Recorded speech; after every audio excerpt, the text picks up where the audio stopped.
상부소화기계 간호에 대해 한번 알아볼까요? 오늘은요, 간호사의 관점에서 구강부터 식도까지 우리가 임상에서 정말 자주 만나는 질환들 그 핵심만 쏙쏙 뽑아서 살펴볼 거예요. 환자에게 진짜 중요한 게 뭔지 같이 한번 파헤쳐 보시죠. 모든 것의 시작은 바로 여기, 입안, 즉 구강입니다.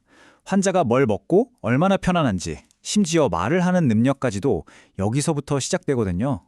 그러니까 소화계의 가장 첫 번째 관문인 셈인데, 과연 우리가 여기서 어떤 중요한 신호들을 딱 캐치해야 할까요? 네, 첫 번째 주제는 바로 염증과의 싸움입니다.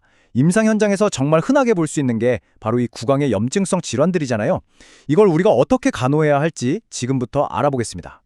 구내염이라고 하면 그냥 입안에 염증이 생긴 거 이렇게 넓게 생각할 수 있는데요. 근데 우리 간호사한테 진짜 중요한 건 이게 어떤 종류의 구내염이냐 이걸 딱 구별해내는 능력이에요. 왜냐하면 원인에 따라서 우리 간호가 완전히 달라지거든요. 자, 여기 사진 한번 보세요. 이게 진짜 흥미로운 부분인데 이 두 가지 질환이 딱 봐도 다르죠? 왼쪽은 주변이 빨갛게 된 궤양 형태고 오른쪽은 긁으면 하얗게 벗겨질 것 같은 막이 껴 있어요. 이렇게 눈으로 구별하는 게 중요합니다. 보시면 간호의 초점이 확 다르다는 걸 알 수 있어요. 아프타성 구내염은 일단 너무 아프니까 통증을 줄여주고 자극 없는 식단으로 환자를 편안하게 해주는 게 우선이고요. 반면에 칸디다증은 원인이 곰팡이, 즉 진균이잖아요. 그러니까 항진균제로 원인을 잡고 재발하지 않도록 교육하는 게 핵심인 거죠. 자, 이제 구강을 지나서 조금 더 아래로 내려가 볼까요? 식도입니다. 여기서 우리가 가장 흔하게 마주치는 문제, 바로 위식도 역류 질환, GERD죠. 이걸 어떻게 관리해야 할지 한번 살펴보겠습니다. 위식도 역류 질환, 즉 GERD가 왜 생기는 걸까요? 아주 기본적인 원리는 바로 이겁니다.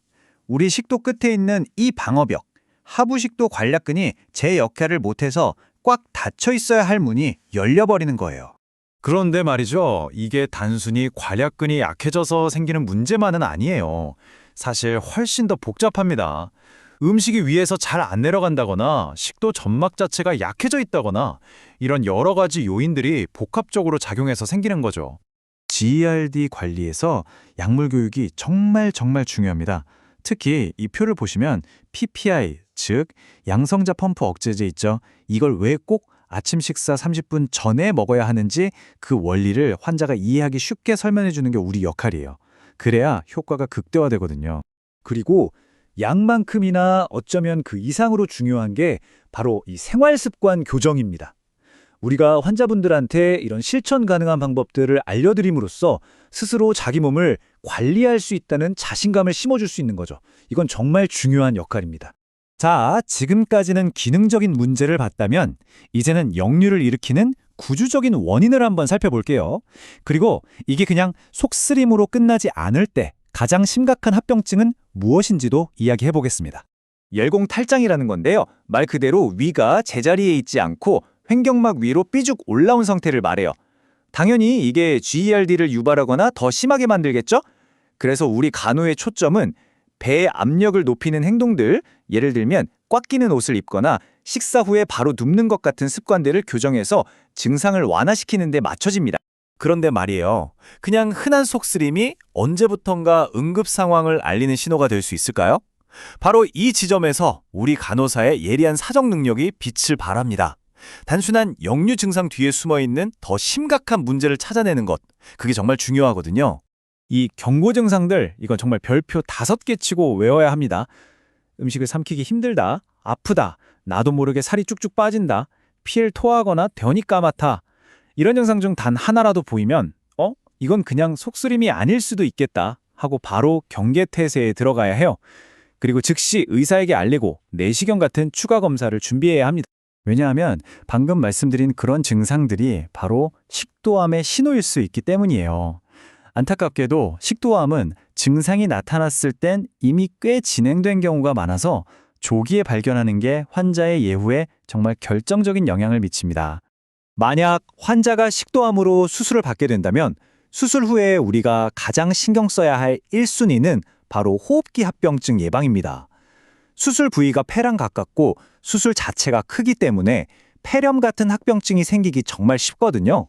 그래서 심호흡, 기침 격려, 인센티브 스파이로미터 사용 같은 적극적인 호흡기 케어가 그 무엇보다 중요합니다. 자, 그럼 지금까지 배운 이 모든 내용들을 실제 환자 사례에 한번 적용해 보면서 깔끔하게 정리해 볼까요? 네, 오늘 우리가 다룬 내용의 핵심만 모아놓은 표입니다. 간단한 구내염부터 생명을 위협할 수 있는 식도암까지 각 질환의 특징과 핵심 증상, 그리고 가장 중요한 우리 간호중재가 무엇인지 한눈에 딱 들어오죠? 이건 꼭 머릿속에 저장해 두시면 좋겠습니다. 자, 그럼 이런 환자가 왔다고 한번 상상해 보세요. 48세 남성, 비만이고요. 와서 이렇게 말합니다. 선생님, 밥만 먹고 나면 가슴이 막 불타는 것 같아요. 정말 임상에서 하루에도 몇 번씩 들을 수 있는 이야기죠? 이 환자의 증상 어떻게 보면 정말 흔하잖아요? 하지만 바로 이럴 때 우리는 어떤 경고 신호가 숨어 있지는 않은지 반드시 확인해야 합니다. 여러분의 그 날카로운 사정 하나가 평범한 간호를 환자의 생명을 구하는 위대한 간호로 바꿀 수 있다는 것, 그걸 꼭 기억해 주세요.